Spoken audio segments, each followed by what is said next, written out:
I'm speeding. Speeding. Speeding. 5, 4, 3, 2, 1. The world is changing faster than ever. What used to take decades is now taking years or even months. What you see right now is the illusion that people have had for many decades about the workplace being this secure place to work the rest of your life. For the first time in the history of our nation, our children will not do as well as us. We've seen our friends get laid off. We've been laid off. We've had our pay cut. People are overworked and underpaid. They seem to have less time and less freedom. They live under constant pressure. This is going to be forced. And so even if your employer loves you, they may have to cut you. There's something wrong that on Monday morning, the heart attack rate increases by 35%. Technology is accelerating, job security is declining. It just doesn't seem like the old models of making a living are as reliable as they used to be. Every aspect of our lives, there's a better way out there, but we're still doing it the old way. We live in the greatest country on the planet, and there are a lot of people sitting around complaining and being cynical. Like everyone's whining about this old model, and I'm like, why don't you leave it? Look at all this over here. Look at all this opportunity. Since so much of our lives revolve around our work and the way we make our living, many people are thinking there just has to be a better way. The biggest challenge facing our world today is not making money, is what are we going to do with all the displaced, unemployed people? People are afraid that they're going to make the wrong decision. People are afraid of the unknown. People are afraid that maybe I don't have the skills. Hey, sports fans. Industrial age is over. It's dead. It's dying. That's why going to school to get a job is an obsolete idea. A steady paycheck is an industrial age idea.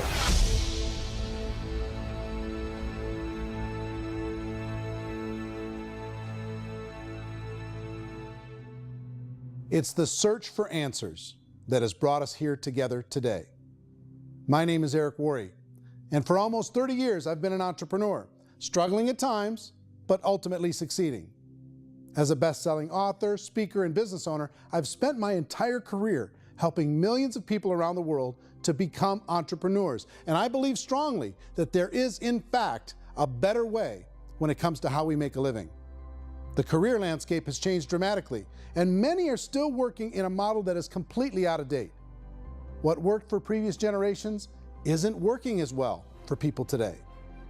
In this film, we're going to explore 3 important questions. First, what's really going on in our working world today? Second, in this new economy, is it better to become an entrepreneur, or is it safer to work for someone else? And third, if a person decides to become an entrepreneur and start their own business, how can they do it without taking on massive risk? To help in this journey, I've brought together some of the greatest experts and thought leaders in the field of entrepreneurship to share the real facts with you. My intention is to give you new information that will allow you to make choices that are not limited by an old, outdated model. Let's start by understanding what's going on in our working world today.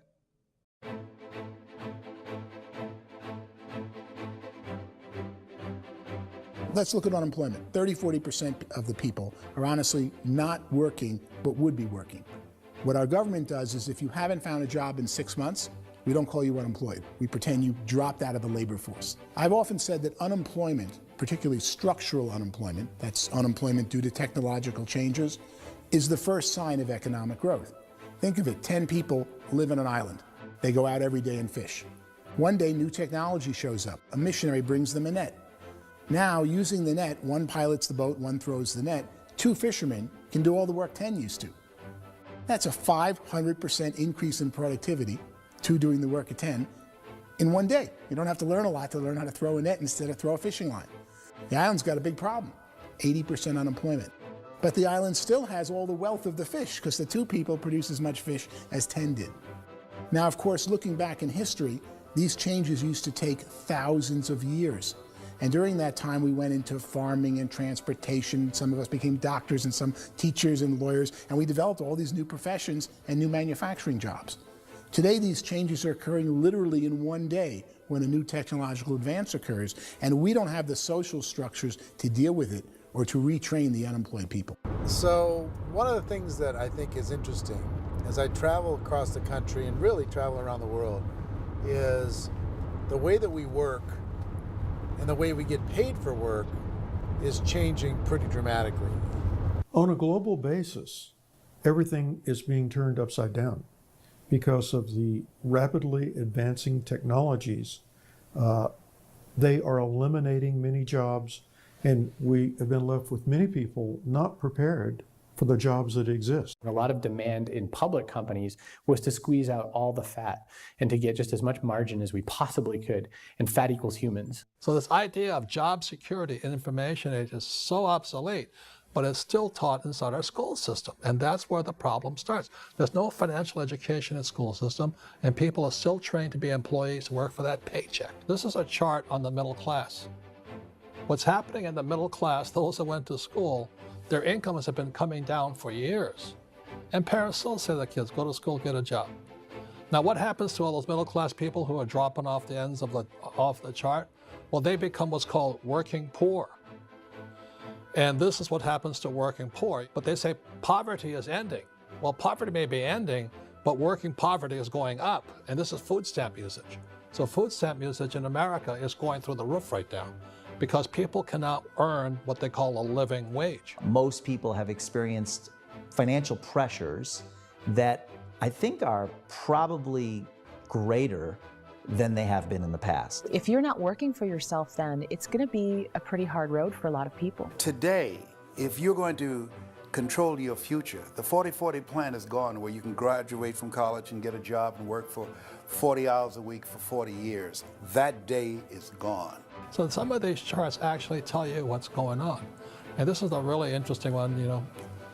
People are going back to school because if I go back to school, I'll get a nice job.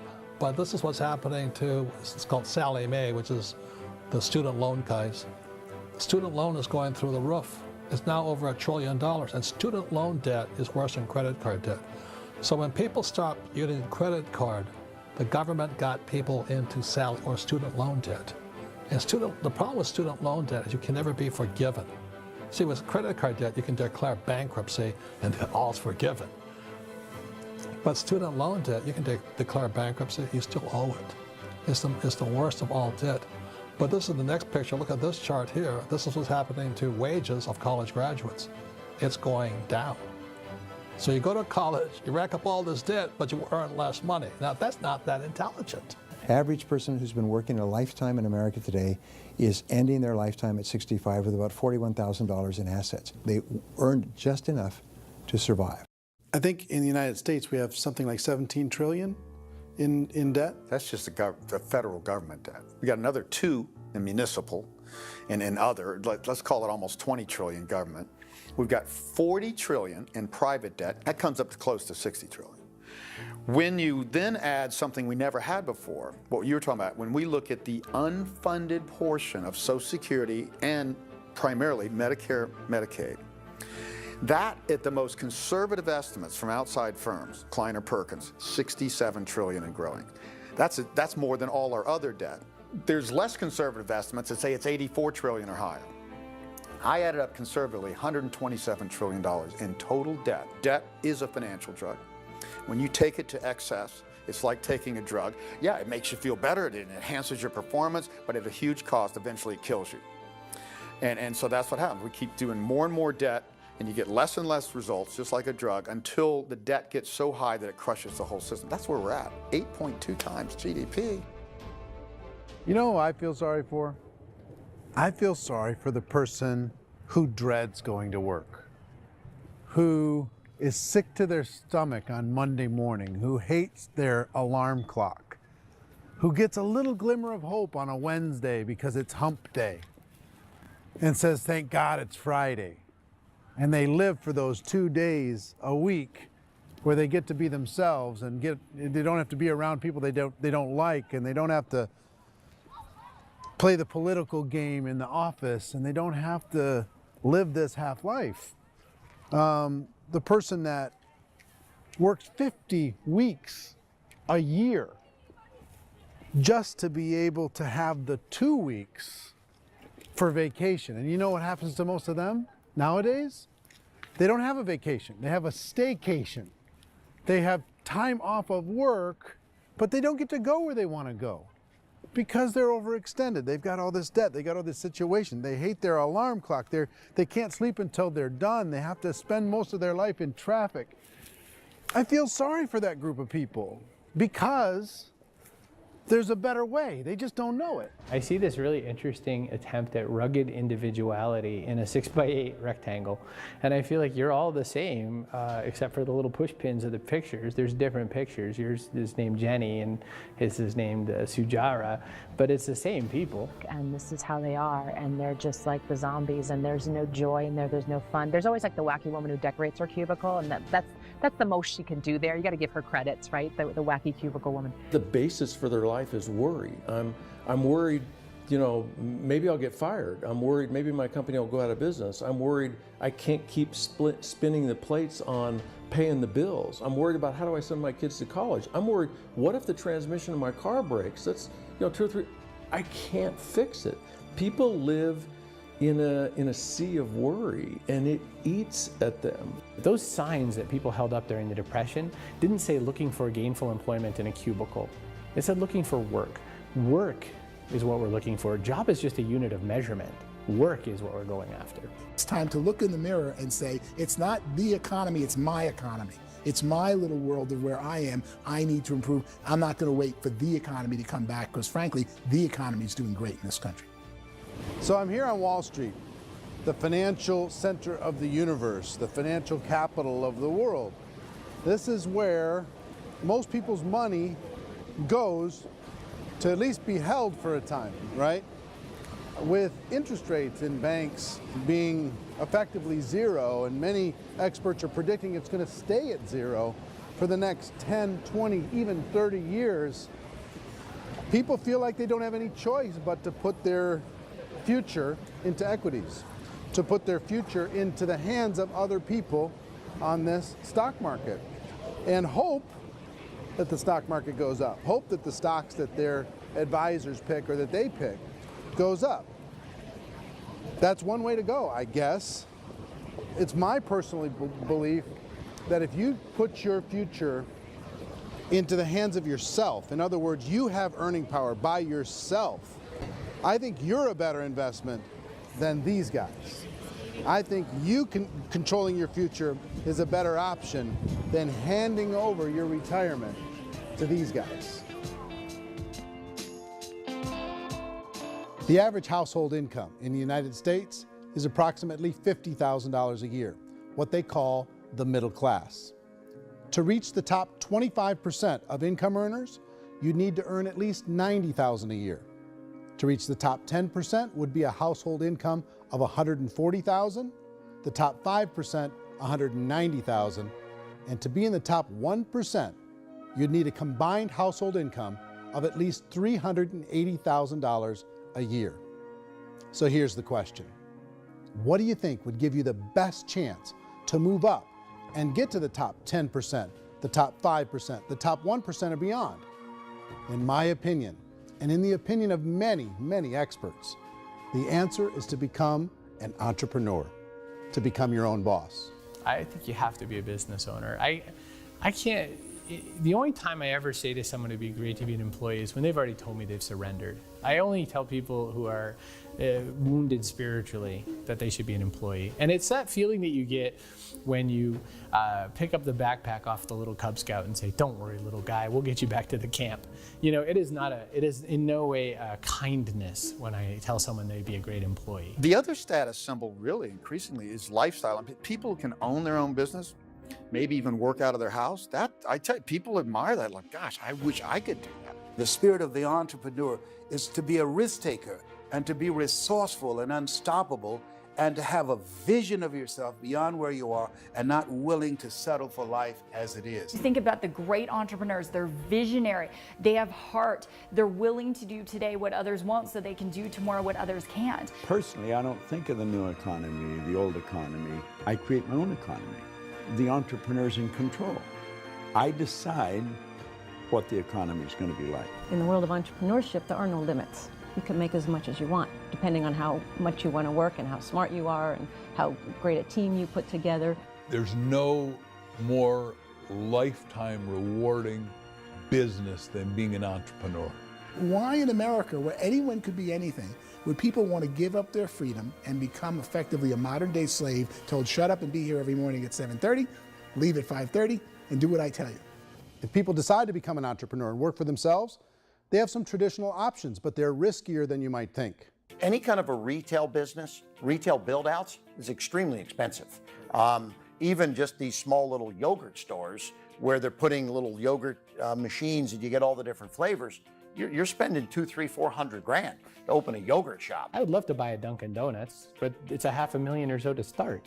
I don't quite have that just in case money. Risk you can lose it all, and most guys do 2 or 3 times, and even big guys like Branson, because I'm such a fan of his, half his companies don't work. If you make $1 million, your problems are going to go. If you make $1 billion, your problems are really going to go.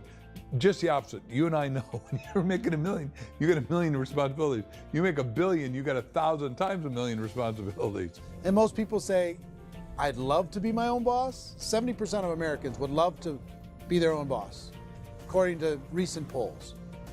But they don't know how to get there. Because what are you going to do? One, you could buy an existing business. If somebody's selling an existing business, you have to ask why.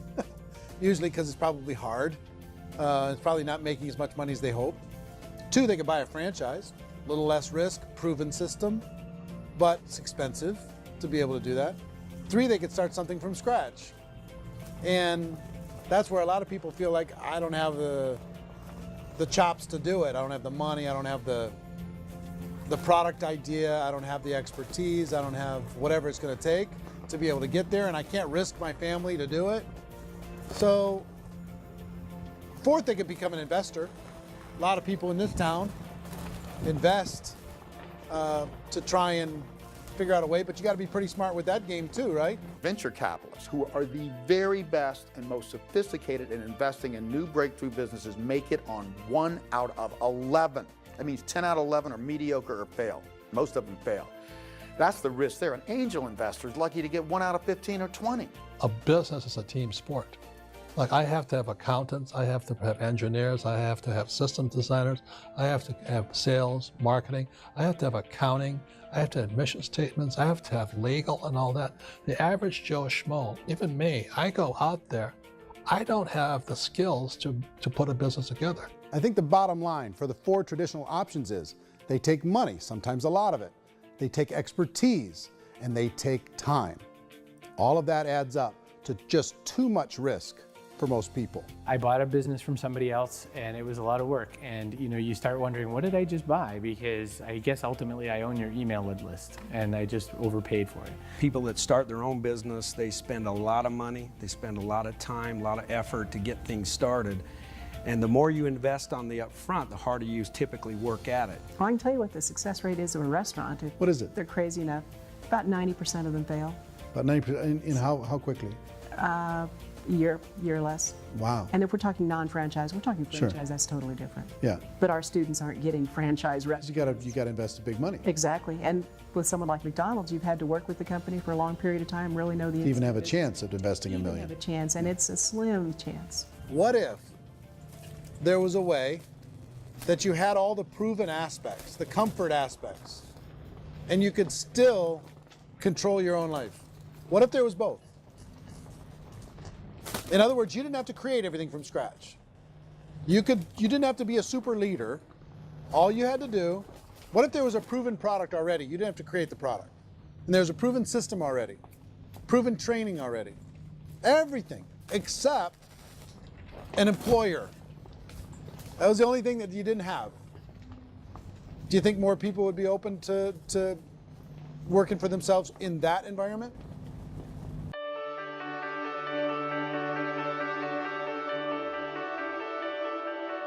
In our search for a better way to make a living, we've come to the conclusion that becoming an entrepreneur is actually safer than being an employee. And through our look at the entrepreneurial options, one particular path kept coming up from expert after expert. And I think most people will find it surprising because it's certainly a non-traditional business model. That model is for people to start their own business and become an entrepreneur through the creation of a network marketing business. Some people call it direct selling because the product is being sold directly from the manufacturer to the end consumer, cutting out the middlemen. Other people call it multi-level marketing, or MLM, because there are multiple levels of commissions paid. The most common term today is network marketing, because network marketing best describes using a large group of independent distributors, independent entrepreneurs, to move a product or service more efficiently. So my friend here, Donald Trump, and I, we always write about the network marketing industry. And the reason we support the network marketing industry is because it really is a business school for entrepreneurs. Because most people come out of school looking for a paycheck. Oh, that's terrible. I went to network marketing like that.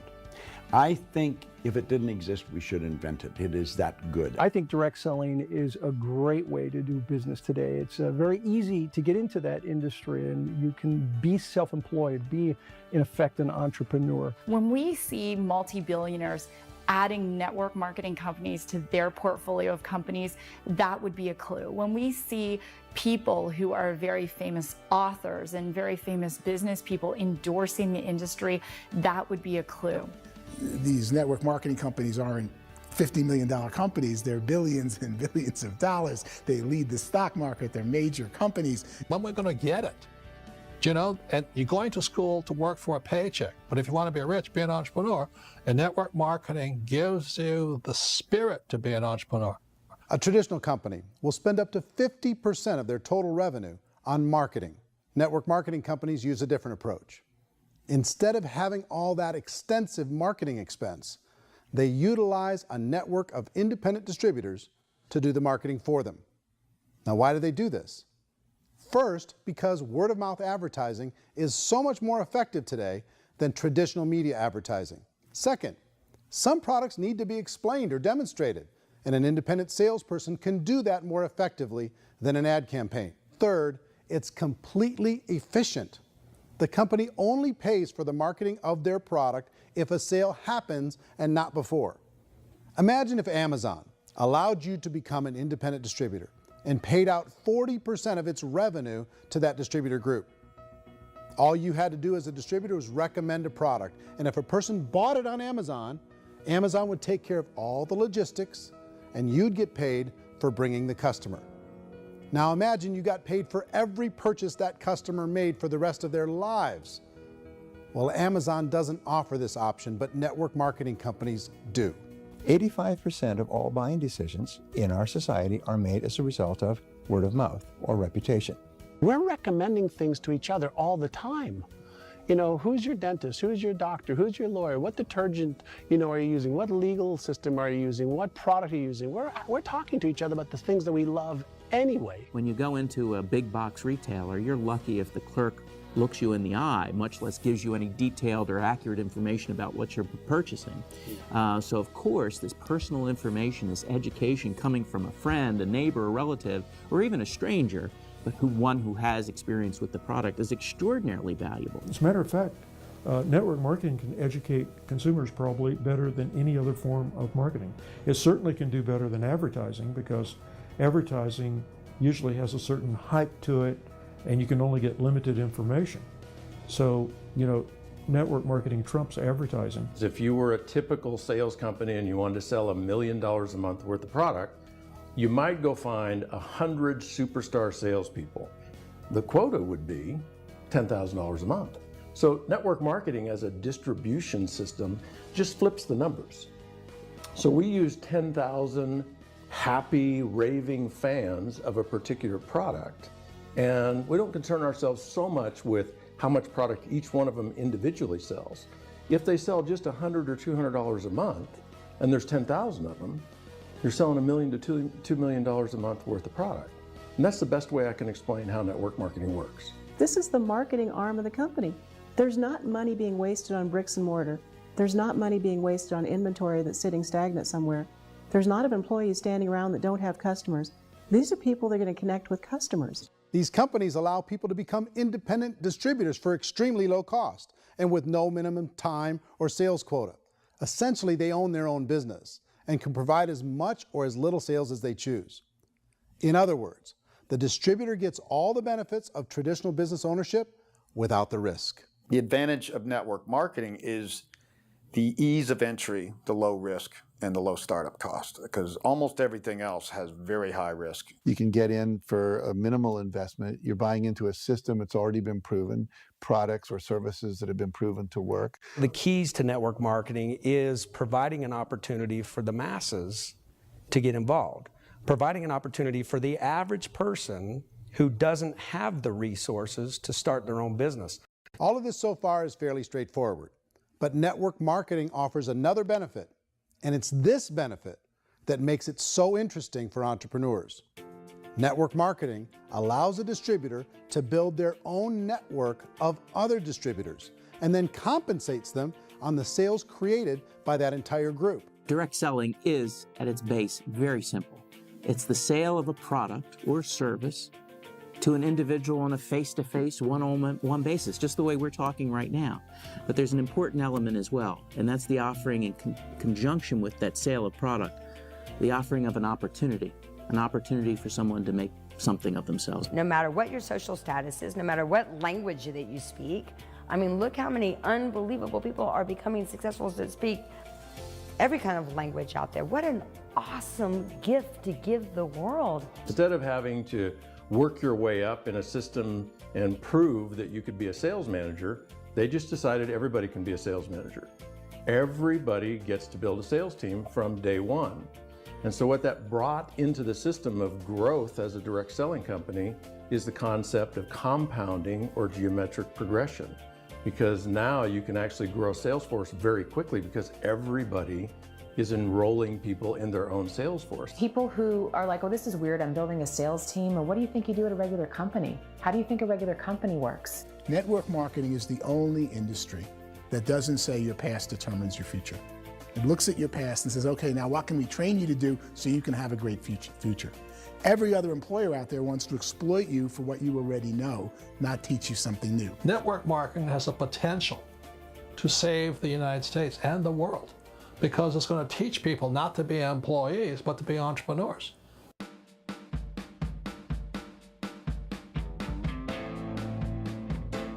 According to the Direct Selling Association, if you add up all the network marketing companies around the world, they combine to do over $178 billion a year in retail sales. To give you an idea of how big that really is, the NFL, the National Football League, does approximately $9 billion a year. The music industry does a little more than $16 billion a year, and the movie industry does about $80 billion a year. Using a conservative average, network marketing companies pay their distributors about 40% of that $178 billion in the form of commissions, which adds up to more than $71 billion a year. That's almost $6 billion a month. It's almost $200 million in commissions every single day.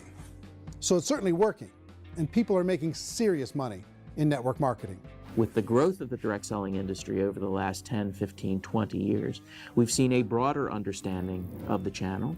We have seen more and more people getting involved in the business, so our penetration in the marketplace has increased, and thus the understanding in the marketplace of who we are has increased. And we've seen non-direct selling companies look at the direct selling model and say, something's going on there. People are making money, companies are being profitable, individuals are being motivated, product is being delivered to market. Maybe we should explore this. Some people think only the people at the top make money. Well, let's take a look at that as well. In the network marketing profession, there are roughly 500 people in the world who earn over $1 million a year. If you round that number up to $2 million a year, that adds up to about $1 billion a year. That takes the $71 billion paid out each year down to $70 billion. So where does the rest of the money go? The vast majority goes to part-time people making anywhere from a few $100s a month to many thousands of dollars a month. It goes to people who choose to make it a full-time career move and earning even more than that. Every day, people are using the money they earn through network marketing to pay off debt, have more fun, and improve the quality of their lives. Everyone I know in network marketing has been doing that since the 50s. They go to work when they want to go to work. They stop working when they want to take time with their children to have a leisurely breakfast and discuss issues and driving to school. They go back to work when they get home, wherever they're working out of. The biggest thing that I've seen is people that have become much happier in their life. MLM has probably made more millionaires of more people in more countries, and I've spoken to them in 67 countries, than any other single form of business, starting from nothing. If they have a choice between working a job for the next 10 years or working a network marketing business for the next 10 years, the result of working the network marketing business will be better. A lot of people within the industry go on and make this a career and do extremely well at it. Network marketing has been nothing but good for everyone I know that's been involved with it, because they did it seriously and they played full out and they've been very successful. It's been a constant barrage of success stories and people showing off stuff that they got as a result of it. How many people are involved? Approximately 16 million Americans and 96 million people around the world are currently participating in network marketing. And in a recent poll, 82% of those people report a good, very good, or excellent experience with network marketing. So people are happy.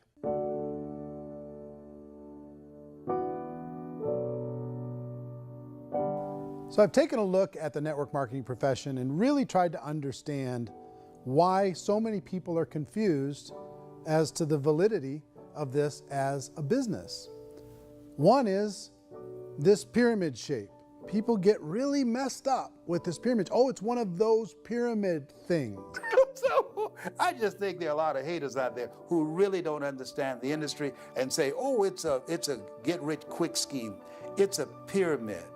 Well, corporate America is a pyramid scheme. You know what I mean? It goes like this.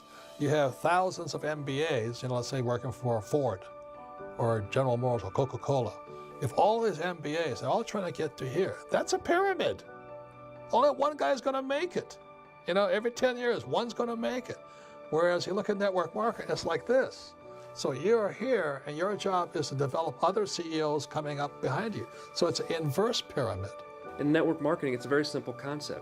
If you sell product, you get paid. It is paid based on production. There is no first mover's advantage. There is no investment component where the more somebody spends, the more they're entitled to make. So the two are polar opposites of each other. It doesn't matter what shape the company is or the compensation plan is shaped, whether it's a circle or a pyramid or a triangle or a trapezoid, it doesn't matter. If compensation is coming primarily from recruitment, then you've got a problem.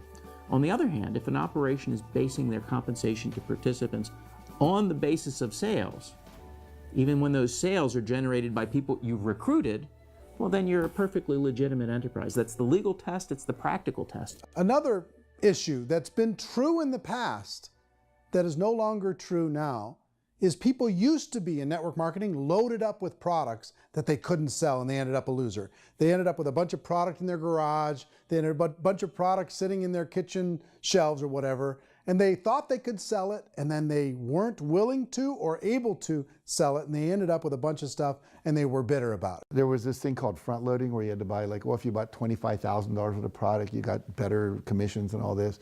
Today, it's almost all done by computer. It's direct mail, comes from a warehouse somewhere else. You don't have to have all this inventory. You don't have to stock up. It's a paperless world now. Most of it's done online. You have a back office. It really works. And I mean, the technology has changed everything. Third issue is people start talking about 99% of people in network marketing don't make any money. Well, we've talked about that over the course of this journey together. Almost $200 million a day is being paid out to network marketing distributors around the world. The naysayers, the people who say that it doesn't work, are usually the ones who just don't know how to make it work for themselves. And so they're giving you an opinion, and I tell people, don't confuse people's opinions with expertise, because opinions are free. And don't confuse sincerity with the truth, because people can be sincerely wrong. But here's the reality inside of network marketing. The vast majority of people that get involved in network marketing just become customers, and they get involved to be able to purchase product at a lower price.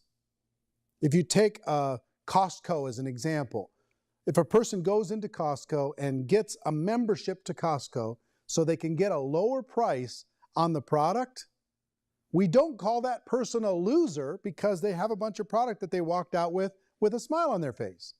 Yet when some people want to take a look at network marketing, they say, well, those people, they're just using the product and they aren't earning an income, so they must be a loser. They're not a loser, they're a happy customer.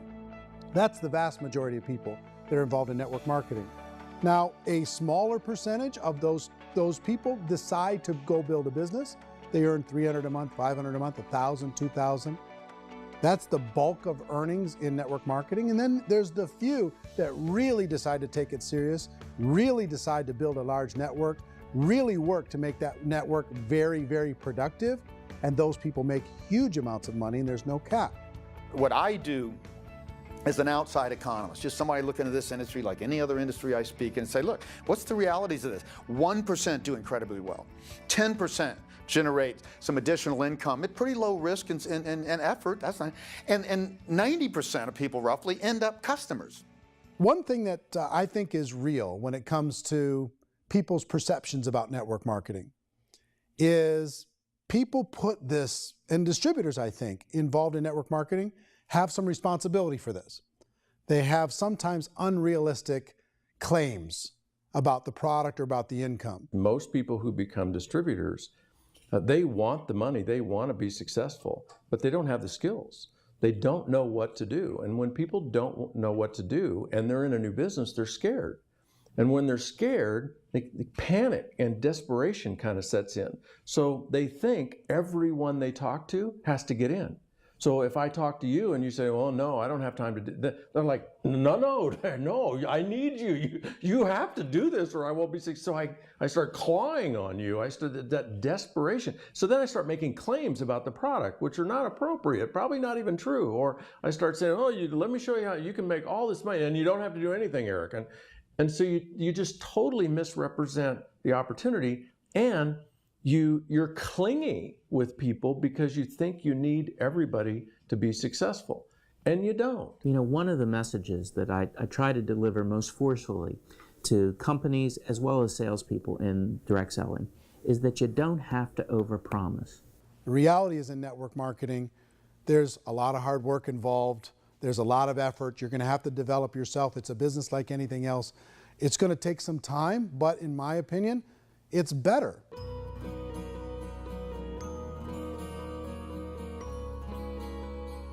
It's light years better for people starting today than it was even 5 years ago. I think it's more widely accepted now, and people understand it is a business. It is being an entrepreneur. It is being a business owner. Our belief system is based upon our evaluation of something, and frequently if we reevaluate a situation, our belief about that situation will change. The industry has changed and it's grown up. It's totally transformed. You've got young people today that have grown up with social media, and they understand networks. They understand how people are connected through technology, and they understand how money flows through those networks. So when they see network marketing, they don't see it the way their parents saw it. And we've all learned, the larger industry that you represent, has all learned from those mistakes and flaws and errors that have happened early on. Early algorithms didn't work the right way. That's all fixed. It's like when they design a computer program, they design the program, then they run it, and then they go back through and they debug it. The MLM industry has been debugged. This is the day of being virtual, being able to run a business from your mobile phone. I mean, it's incredible. Companies are getting smarter. They're implementing more consumer protections. They're implementing more compliance training. They're doing more with respect to product research. If you do get involved and you make purchases of inventory, even on a voluntary basis, if you decide that this business is not for you, you can leave and have that inventory repurchased by the company. There's no other business that offers that kind of protection on a voluntary, self-regulatory basis.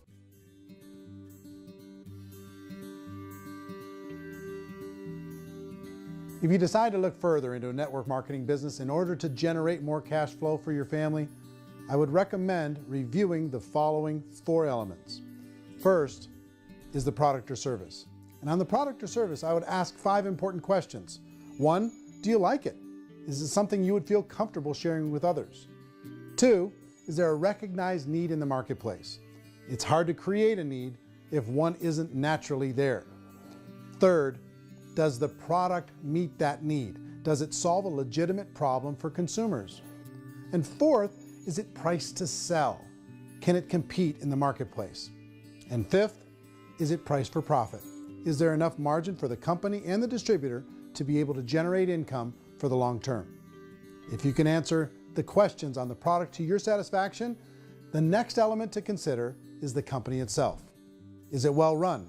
Do you believe in the founders or the management team? Do you feel they have what it takes to go all the way? See, it doesn't matter how good the product is if the management can't take care of the company. Good management can change with the times. They can handle adversity. They can make good decisions. Make sure you choose a company that can serve you for a long time. The third element to consider is the compensation plan. And with that, there are three important things to look at. First, a brand new person needs to be able to generate some money fairly quickly. It may be an obvious reason, but you can probably imagine the ripple effect of a distributor getting involved and having even a small victory fast. That can only help with the overall success of the organization. Second, a person should be able to develop a moderate part-time income in a reasonable period of time. As they develop their network and as their sales grow, they should be able to enjoy more benefits. And third, for the people who are really serious, for those who decide to really go pro in the network marketing profession, there should be the possibility to make a serious full-time income if they work hard and are committed to developing their skills. If you're comfortable with the product, the company, and the compensation plan, the last thing you should look at is the support that will be made available to you. Does the company have a website? Does it have a solid online reporting tool? Do they have comprehensive training available? Do they host events to help you build your business? If you decide to do this, what kind of a support system can you plug into? Choosing a network marketing company is a personal decision. But evaluating the four elements of product, company, compensation plan, and support is a great place to start. Is the company promising that you're going to get rich quick or that you can make a lot of money without a lot of effort? That's a red flag. Is there a product that you really believe in that you think can be sold? Or are you being told by salespeople or the person who's trying to recruit you or by the company itself that don't worry about the product, all you have to do is recruit other people into the business? Red flag, warning sign. If you're hearing that, take a second or even a third look. Get to know the customers, the products, the business, have some success, and see where the opportunities might take you to move up in the organization. You want to find out, how concerned are they about my education, my training, and my development? Is there a space for me to grow? Most important question.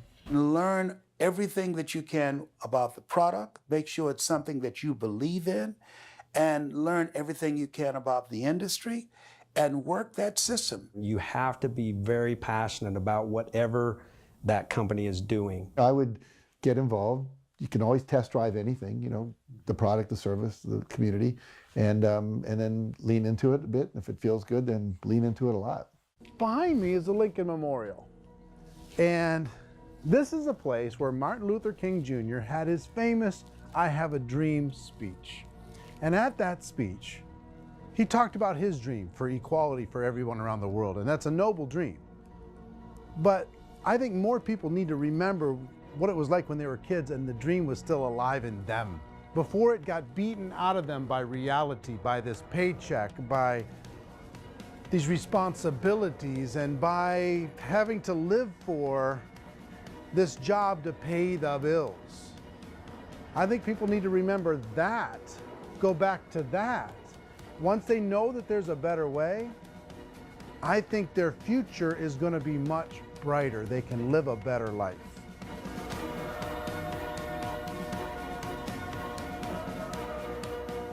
So if you're considering getting involved in a network marketing company, let me offer you just a few pieces of advice. First, network marketing isn't perfect. It's emotional, it's challenging. Like any entrepreneurial venture, it can have its up days and its down days. But if you have an entrepreneurial bone in your body, it's just better. Second, if you're gonna do it, decide to be professional. Decide to go pro. It's better to do that than just be this amateur sticking your toe in the water. Third, as any professional, you're gonna have to learn some new skills. And I promise you, inside of the network marketing profession, they're not too difficult to learn. Fourth, like anything worthwhile, it's gonna take some time. Don't expect that you're going to get to the finish line right out of the gate. And fifth, it's worth it. It's worth it to be able to take charge of your life again. It's worth it to be able to control your own financial situation. It's worth it for the people you're going to be able to spend time with. It's worth it for the things you're going to be able to see and the experiences you're going to be able to experience. It's worth it for the causes you're going to be able to contribute to, the lives you're going to be able to touch, the customers you're going to be able to help, the friendships you're going to be able to develop. I promise you, it's worth it. Remember, most people are searching for answers just like you are. But I do have to tell you the catch to network marketing. If there is a catch, if you want to understand this from an emotional point of view, people say, well, it sounds too good to be true. It's not, it's hard work. But here's the catch. Most people still don't understand it. So you're going to have to endure the loss of social esteem from ignorant people. The uneducated will think less of you. Now, if you can handle that, you're on your way. If that's going to destroy you, you know what? Entrepreneurship in general probably isn't in your future. If you can face that catch, you can become unstoppable. I want everyone to really contemplate this if they're not in network marketing. You're in a job, you probably have a mortgage, you have rent, you have debt, whatever's going on. You're in a prison. You work just hard enough to keep them from firing you, and they pay you just enough to keep you from quitting. Come on! I've been there, done that, and bought that t-shirt. In network marketing, if you run into failure, it's really just a homework lesson for yourself. There's no one to blame. You really have no excuse not to be successful. You just don't. People don't want to hear that, but there's so much available to you. If you want to be a good network marketer, be a student to the people above you, be a fellow traveler to the people on the same level, and be a teacher to those below, and know when it's appropriate to do which. People who are not afraid of asking people to buy things, or not afraid of persuading people with a chance they may say no, these people own the future. Nothing happens until something moves. So you got to go move, you got to go do something, or nothing's going to change in your life. In the beginning, you're going to do a lot of things that you don't get paid for. But as you go down the road, you get paid for a lot of things that you don't do. And your job is rehabilitate the spirit, the entrepreneur spirit in all of us. Get it back. Either give it a strong yes or a strong no, but no wishy-washy, dilly-dally stuff in the middle. There's dreams and there are nightmares, but I believe that the biggest nightmare of all is when you don't pursue your dream. You're going to see some monumental growth in this profession. It's an exciting, exciting time to be involved with the network marketing profession. The next 10 years, I see just exponential growth. When that tipping point comes, it's not a matter of asking somebody, have you ever heard about network marketing? You're really asking them, which company are you building your wealth in? We are here to fix the world, to improve relationships with other people, to improve other lives. And the real reward comes as an entrepreneur in any level from teaching somebody something and watching them soar. There is no greater reward.